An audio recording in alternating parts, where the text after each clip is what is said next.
I want to thank the chairman and his staff for bringing this CRA for consideration by the committee today. This common sense bipartisan resolution would overturn the IRS Digital Asset Sale and Exchange Rule, otherwise known as the IRS Broker Rule. The final rule, which came out at the end of 2024, requires self-custodial digital assets, wallet providers, and other developers of non-custodial software to submit information reports to the IRS.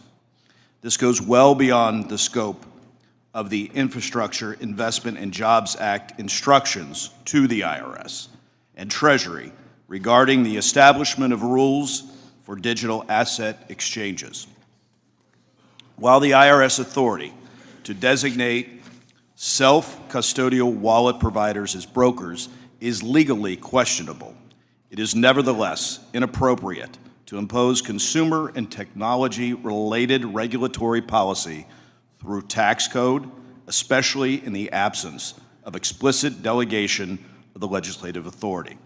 Self-custodial wallet providers do not have the customer-level transaction data the IRS seeks for reporting, and they cannot obtain this data without fundamentally changing their products, and the business model. In addition to invading the privacy of tens of millions of Americans and hindering the development of this growing industry in the United States, this rule would overwhelm the IRS with over 8 billion new information returns for Form 1099 DA, which the DA stands for digital assets. To put this in perspective, this is more than double the amount of the information returns the IRS currently receives on all other types of forms of the 1099 combined. Again, this more than doubles the amount for the 1099. One thing I believe that we can all agree is that we want the IRS to process returns in a timely and efficient manner. The IRS must focus on effectively handling its current duties and its obligations, not sifting through billions of new, useless information returns. The IRS broker rule hinders American innovation in a globally competitive environment, infringes on the privacy of our constituents, and overwhelms the IRS with these new filings.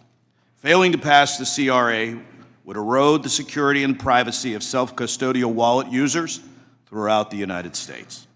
We must pass this resolution to avoid this nightmare for American taxpayers and for the IRS, while ensuring that the United States is in fact in a position to lead the world in innovation with digital assets and in the crypto sector. I encourage all my colleagues to support this resolution. With that, Mr. Chairman, I yield back.